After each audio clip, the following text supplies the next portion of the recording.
Hello, everyone, and thank you for being patient. I know we had some technical difficulties to start. Lauren, especially thank you for your patience on the technical difficulty side. I feel like, it's hard when you're remote to some degree. I know Marriott Wi-Fi is strong sometimes, but sometimes not so much. So appreciate it. We're very excited to have you on. Excited to talk a little bit about what's going on in the cannabis space. Of course, Lauren is a partner at CB1 Capital. Big news today, obviously, in cannabis. So we'll be talking a little bit about that, as well as just kind of what you're seeing in the space in general. But yeah, so if you guys have any questions, of course, feel free to ask them in the chat and we'll try to get to them as we go. But with all that said, Lauren, thanks for being on. Really appreciate it. Sure, no problem. Sorry for the technical difficulties. Great to No. join everyone today. Awesome. All right. Great to have you again. And what a good day to be on. I feel like there's some positive news. I know it doesn't mean we're at the end all be all and we're not over the finish line at all yet. But again, I feel like a positive step.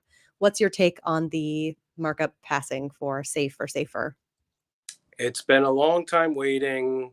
Very exciting to see that finally get through that first hurdle. Of course, we need to get to the Senate floor and then get through the House, but this is the first step on the way there. So a long time in waiting. Very happy to see.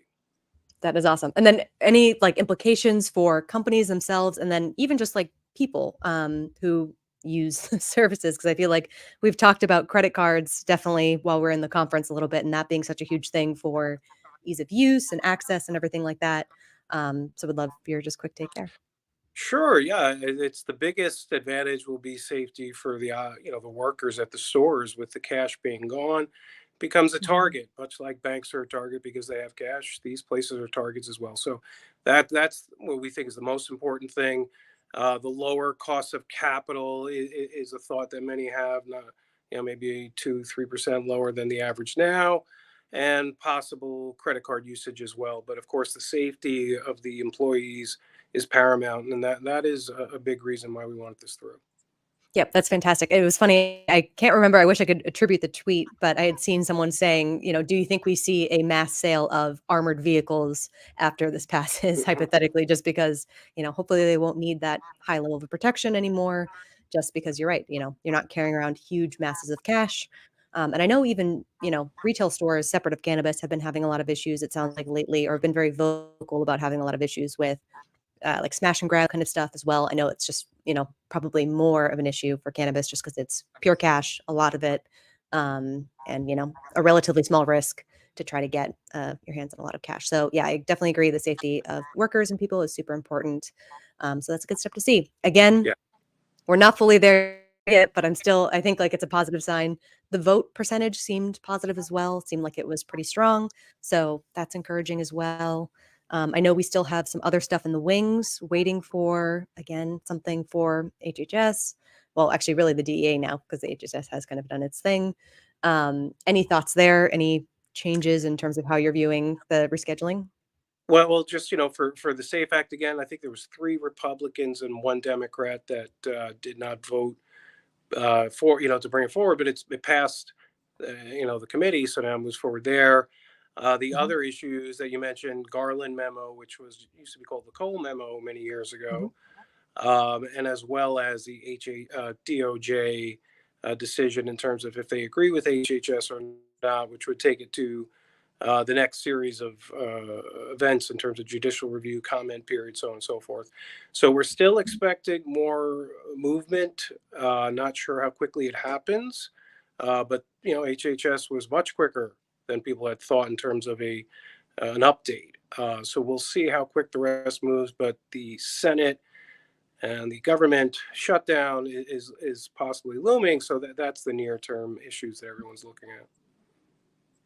Yeah. Any thoughts on the shutdown? We were talking to Dan Aarons yesterday, and I think he's still pretty much saying, don't factor it in at all. It might happen, but if it does, hopefully it'd be short, but doesn't really affect the overall trajectory. Do you agree, basically? Right. Okay. It should just be a delay, is the thought, if there is one, but don't see any kind of an impact beyond that. That's fair. I think though, again, to be fair, I'm sure a lot of this stuff, I feel like we've had progress through and we've seen delays just from stuff not passing or things not getting through. And I think again, while we've only gotten positive news so far, those delays are painful. But again, I think you got to keep in mind the larger picture and where we're going and all of that. So definitely agree there. It was interesting. I was looking at the stock movement, just kind of keeping an eye on it as the news came out. Seemed like we did get kind of a big spike coming through, saw a quick halt for a little bit, but does seem like these are moving just moderately up, slightly positive, which is interesting to see. I know some of the underlying names moving negative, so kind of interesting to see in general. I wonder what that means ultimately. We'll be keeping an eye on that as well. But Hard to just read kind of into the short-term price movement, even with this vote. You have a lot of people looking at, as they say, selling the news. Other people looking to possibly add at a lower level, this level, different legs. There's a lot of noise and short-term price movement. So mhm. yes, it's everybody always wants things to go straight up and never stop. It just doesn't work that way. I think that's an important reminder for people just because, yeah, that is the way. And I think also I wonder how much of the news passing, at least this markup stage, is sort of expected or had been expected. So that's why we're seeing, again, hard to read into it. You're right. Right. Viewing over the longer term is the key thing. All right. Well, then again, I think positive news, which is great to see, more affecting, I guess, the companies and um, kind of from a retail perspective, from a recreational perspective. But I know personally for you, you kind of came into the cannabis space on the medical side of things. I was wondering any impacts there, anything that in the kind of the medical side of cannabis that changes or is different?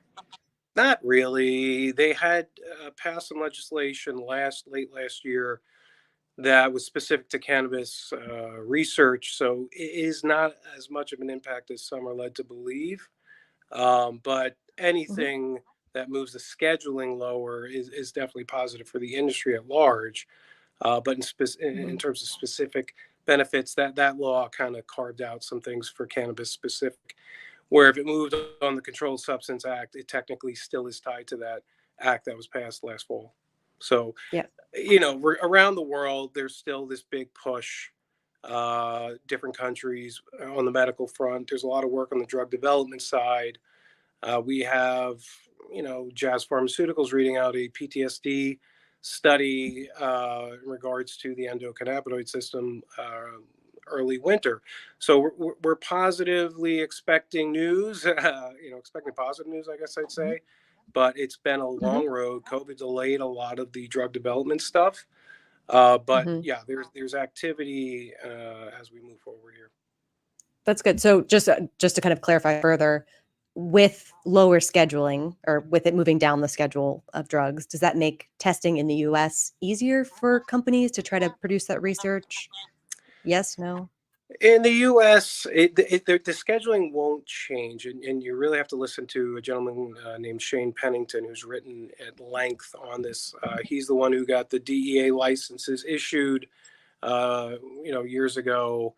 So he understands exactly what the implications are, and they're not as significant as they would be if that law wasn't passed. They would be more in line with a lower scheduling versus just cannabis. So it's Mhm. not detrimental. You Okay. can still do work anywhere, get an IND, which is what you need to do in human trials.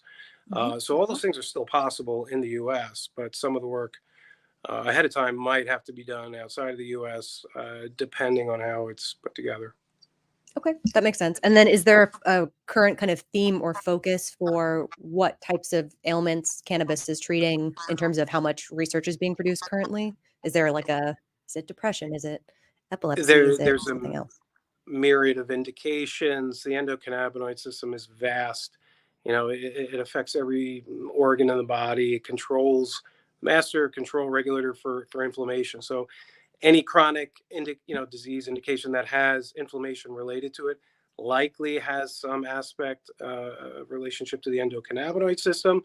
But pain, I would think, is a big one due to the fact that it's such a problem with the opioid crisis.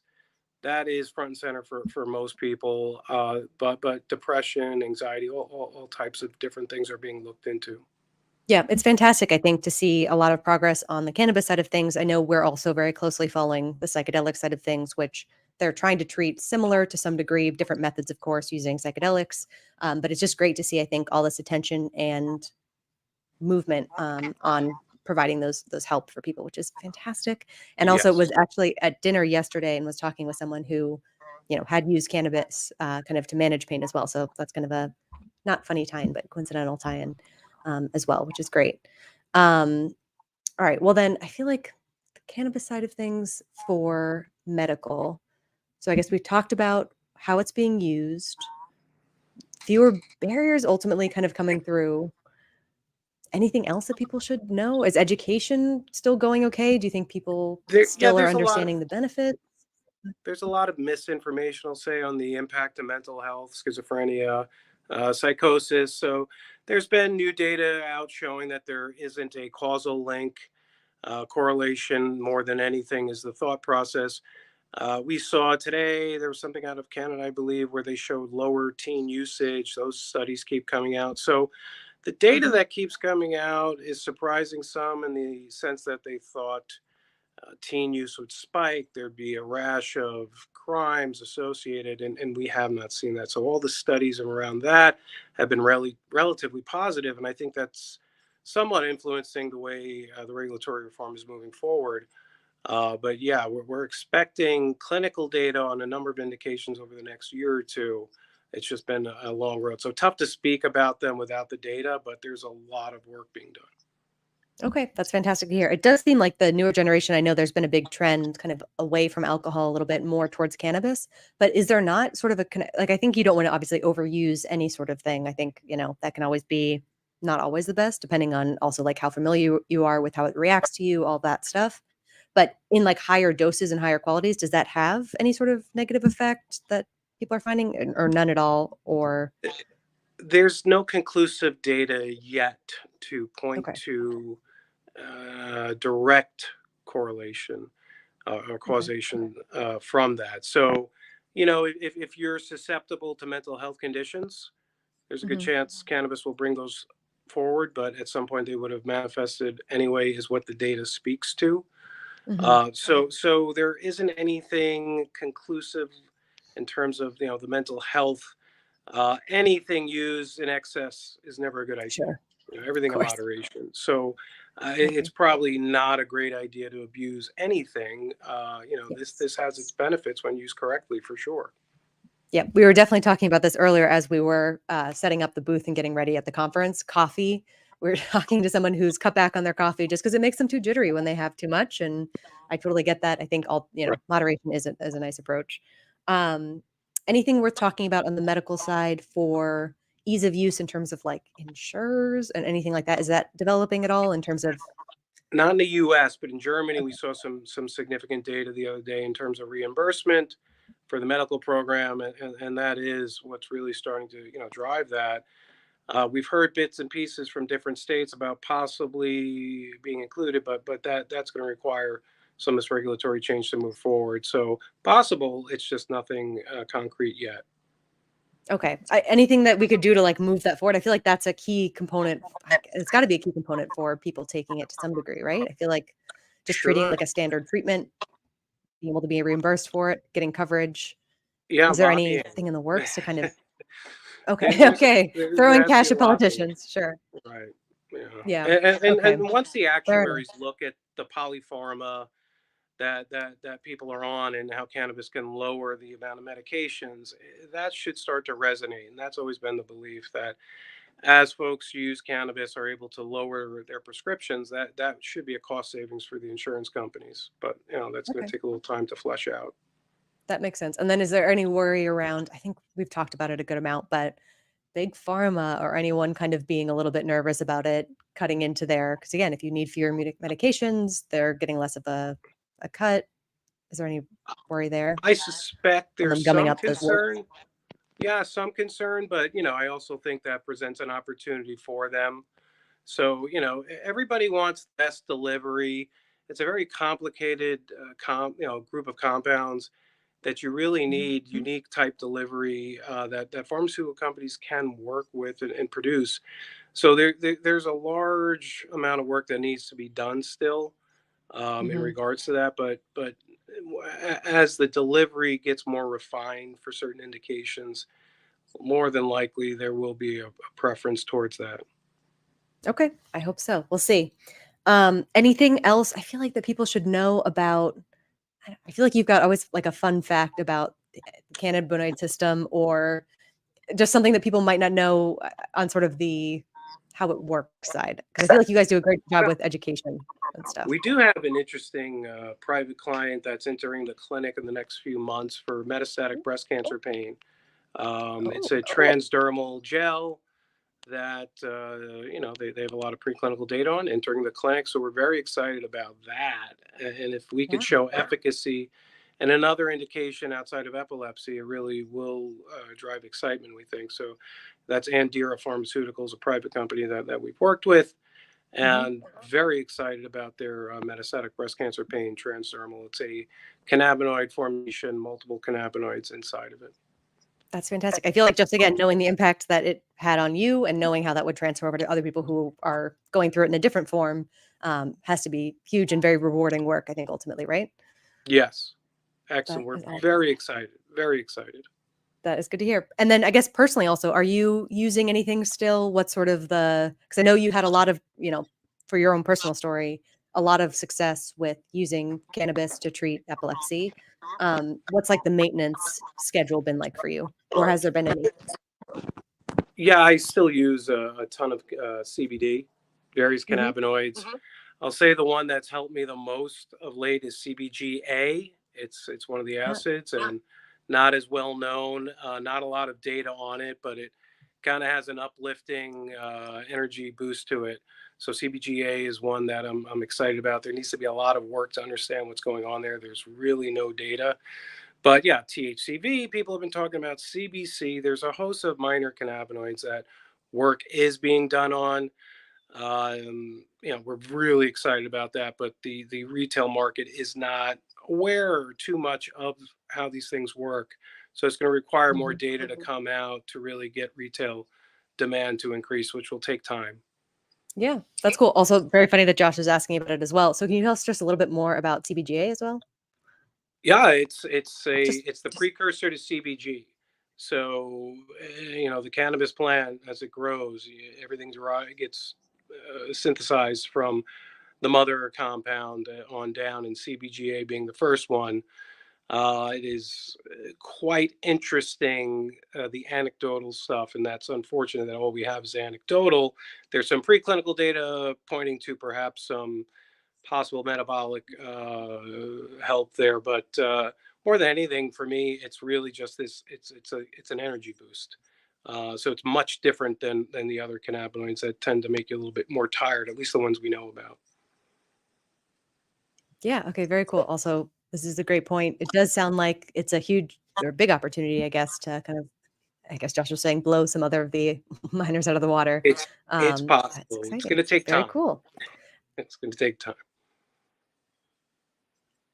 Okay. That's again, I feel like a very balanced approach. Appreciate you kind of giving us those key reminders that, progress, but takes time. Totally understand.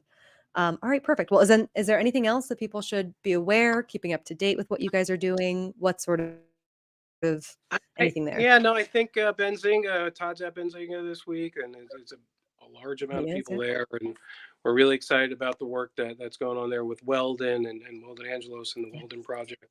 But aside from that, it's really just, hey, can the Senate get this done? Yeah, there's a lot of focus. Although again, I feel like it's a positive step. I feel like people are a little bit excited. Again, I think you're right to say be balanced. Don't get too crazy excited yet. But Right. I think it has lent kind of a lightness to the conference so far, which has been great. And yeah, Todd's been here. We hung out with him a little bit yesterday, which was awesome. He seems like he's doing great. He was definitely testing out some products as well on the move, which is good, doing that classic due diligence, which was awesome. But yeah, fantastic. Well, then again, if anybody else wants any like insight into what's going on in the conference, feel free to tweet us. We'll definitely try to give you some answers or kind of insight. We'll probably cover it as well on the Friday nooner with Noah. But again, if there's anything that you guys particularly want to know or anything, I can even ask Todd something if you want, let us know. But Lauren, I really appreciate you taking the time. I think, final question I want to say, any media or anything that you've been watching or listening to or reading that you would recommend? I would recommend anything that Shane Pennington puts out. Yeah. Follow him on LinkedIn. he really knows the layout in terms of the process forward with rescheduling. So yeah, that's somebody I would listen to. Love it. All right, perfect. All right, well, thanks again, Lauren. Really, really appreciate it, and we will catch you soon. Enjoy the rest of your day. Hope it's a good one, and thanks for joining us. Yes, thanks, Mackenzie. Enjoy. Bye bye. Before investing, carefully consider the investment objectives, risks, charges, and expenses found in the prospectus, available at advisorshares.com.